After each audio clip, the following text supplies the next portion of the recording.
Hello everyone, welcome to సీదా point కొద్దాం. So ఇవాళ నేను మూవీ రివ్యూ వేద్దాం అనుకుంటున్నా. సో మూవీ నేమ్ వచ్చేసి దురంధర్. ఇన్స్టాగ్రామ్ ఓపెన్ చేసుడుతోటే ఒకటే మ్యూజిక్, ఏంటిది మూవీలో ఉన్నదని చెప్పి మూవీకి వెళ్ళిన. First of all movie was extraordinary. Total run time వచ్చేసి 3 hours 21 minutes అనుకుంటా.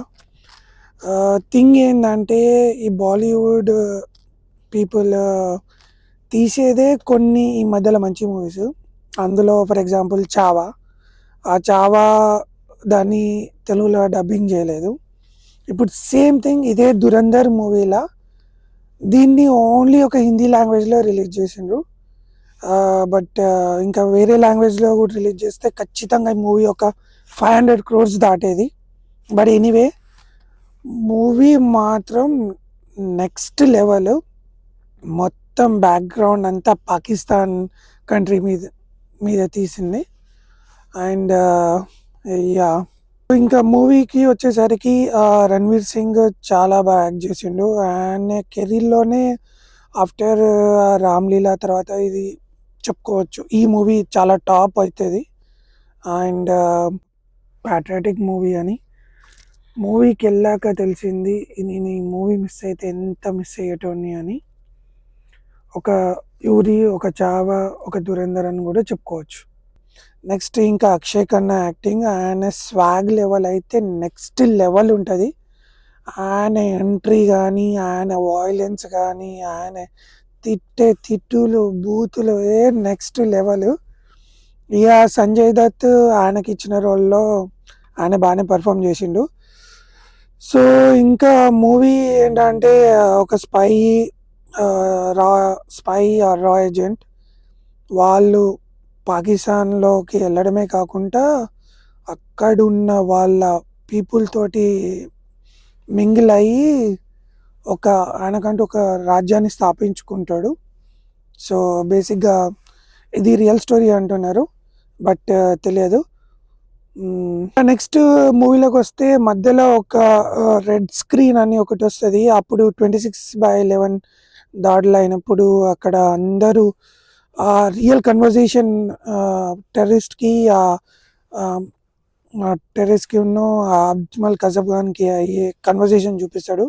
అప్పుడు ఆ సీన్ చూసినప్పుడు మాత్రం ప్రతి ఒక్క ఇండియన్ కళ్ళల్లో నీళ్ళు తిరుగుతాయి, ఎందుకంటే ఆ రేంజ్లో ఉంటుంది. అండ్ ఇంకొక సీన్ మధ్యలో రణ్వీర్ సింగ్ ఒక కాడ రియాక్ట్ అయిపోతాడు, ఏంటంటే ఆయన చేతుల మీదనే గన్ ఇస్తాడు అని చెప్పి. ఆ సీన్ ఇంకా నెక్స్ట్ లెవెల్.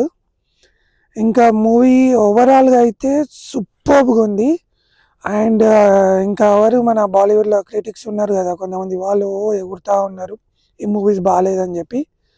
బట్ అట్లా ఏం లేదు, చాలా అంటే చాలా బాగుంది. హీరోయిన్ కూడా క్లినిక్ ప్లస్ పాప అట, ఇప్పుడే తెలిసింది. ఆమెకి ఇచ్చిన దాంట్లో బాగానే యాక్ట్ చేసింది. నేను మెయిన్గా రివ్యూ చేయడానికి కారణం ఎందుకంటే బేసిక్గా ఇది మన ఇండియన్ ప్యాట్రియాటిక్ మూవీ. అంటే ఎట్లా అంటే అసలు మన రా ఏజెంట్స్ ఎట్లా పనిచేస్తారు, వాళ్ళు ఎంత ఎమోషన్, ఎంత ఇప్పుడు అండర్ కవర్స్ పైకి వెళ్ళాలంటే it's not a easy thing. వాళ్ళు అక్కడ పోయి అక్కడున్న కల్చర్ తోటి మింగిల్ అయ్యి అక్కడున్న పీపుల్ తోటి మింగిల్ అవ్వాలంటే మన ఇండియన్ పీపుల్ ఎంత ట్రైనింగ్ ఇచ్చి ఉంటారు అనేది అసలు. ఎందుకంటే అతని మైండ్ కంట్రోల్లో ఉండాలి, అతను ఏ అలవాట్లకు ఉండకూడదు. మన రా ఏజెంట్స్కి ఎంత ట్రైనింగ్ ఇస్తారు. ఒక టెర్రరిస్ట్ ఒక చిన్న పిల్లల్ని బ్రెయిన్ వాష్ చేసుడు is a common thing, but మన ఇండియన్ ఇంటెలిజెన్స్ వాళ్ళు ఒక మనిషిని ఎట్లా అండర్ కవర్కి ప్రిపేర్ చేస్తారు అనేది. ఇంకా ఈ మూవీకి వచ్చేవారికి మధ్యలో కొన్ని సీన్స్ ఉంటాయి, అంటే మనకి ఎందుకు డిమానిటైజేషన్ అయింది అనేది దానికి కూడా కొంచెం ఏదో ఎక్స్ప్లెయిన్ చేయాలనుకున్నాడు. మేబీ అది సెకండ్ పార్ట్లో ఉంటుందేమో అని అనుకుంటున్నా.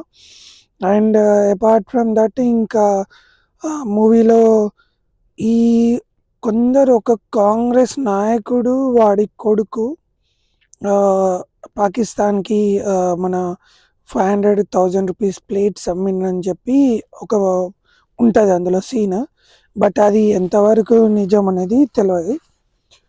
అండ్ మనకప్పుడు అర్థం చేసుకుంటామన్నట్టు మోడీ నిజంగానే మంచి డెసిషన్ తీసుకున్నాడు.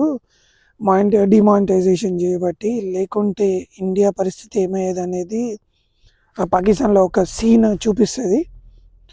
అండ్ ఇంకోటి ఏందంటే మోరెవర్ ఆ మూవీ‌లా కాంగ్రెస్ వాళ్ళని అసలు నిజంగా ఇండియాకి కాంగ్రెస్ ఎందుకొచ్చిందిరా అన్నట్టు అనిపిస్తది. ఆఫ్టర్ ముంబై 26/11 తర్వాత ఈయన కాంగ్రెస్ కొడుకులు వాళ్ళ మీద దాడి చేయడానికే భయపడతారు. అది ఆ మూవీ‌లా ఒక టెర్రరిస్ట్ అంటాడు. ఇండియన్స్ ఏదో దాడి చేస్తారని అనుకున్నాం గానీ, అసలు వాళ్ళు కావర్డ్స్, పిరికి పందల్లాగా ఉండిపోయిండ్రని చెప్పి. ఆ సీన్ చూసినప్పుడైతే నాకు ఇంకా కాంగ్రెస్ నా కొడుకులని ఇండియాలో అసలెక్కడ గెలిపియొద్దని చెప్పి అంత నమ్మకం కలిగించింది. అండ్ ఈ మూవీకి నెక్స్ట్ సెకండ్ పార్ట్ కూడా మార్చ్ 19థ్ రిలీజ్ అవుతుందట. సో బేసిక్గా బిఫోర్ ఈయన రణ్వీర్ సింగ్ హంజా అలియాస్ హంజా ఆయన కావడానికి ఆయన బ్యాక్గ్రౌండ్ ఏంటి, వాళ్ళ ఫ్యామిలీ ఏంటి, ఆయన ఎందుకు రాలో జాయిన్ అయ్యింది అనేది నెక్స్ట్ మూవీలో ఉండొచ్చు. అండ్ అపార్ట్ ఫ్రమ్ దట్ ఈయన ఇంకా పెద్ద డాన్ అవుతాడని చెప్పి కూడా మూవీలో లాస్ట్కి చూపిస్తారు. సో అది ఎంతవరకు నిజమో తెలియదు కానీ మూవీ వచ్చే మాత్రం చాలా బాగుంది. అండ్ ప్రతి ఒక్క ఇండియన్ చూడాల్సిన మూవీ ఇది. లైక్ మీరు యూరిని ఎట్లా చూసిండ్రో, చావాని ఎట్లా చూసిండ్రో, ఇంకా మన ఇప్పుడు రీసెంట్గా వచ్చిన అన్ని బ్యా నేషనల్ మూవీస్ అన్నిటిని దాంట్లో కూడా ఈ మూవీని ఒకటి యాడ్ చేయొచ్చు. అండ్ రివ్యూస్ ఎవి ఇంకా మన జర్మన్ డాగ్ ఉంది కదా, ఒక జర్మన్ డాగ్ కూడా బాగా వైరల్ అవుతుంది ట్వీట్ పెట్టి. ఇంకా వాడి గురించి ఎంత తక్కువ మాట్లాడుకుంటే అంత బెటరు. వాడు జర్మనీలో ఉండి వాడు ఏం కథలు పడుతుండో తెలియదు కానీ వానికి ఇండియాలో ఉన్న విషయాలన్నీ కావాలి. అండ్ యా, బేసిక్గా నేను రివ్యూ చేయడానికి మెయిన్ కారణం ఏంటంటే ఈ మూవీని మనమే ప్రమోట్ చేసుకోవాలి, మనం ఇండియన్సే ప్రమోట్ చేసుకోవాలి. అండ్ మీకు తెలుసు కదా ఈ మూవీని గల్ఫ్ కంట్రీస్లో బ్యాన్ చేసిండట. నా కొడుకులకి తెలుగు ఉండదు, వీక్ ఉండదు, ఆయిల్ తప్ప మెదడ్లో. సో వాళ్ళు బ్యాన్ చేసిండ్రు.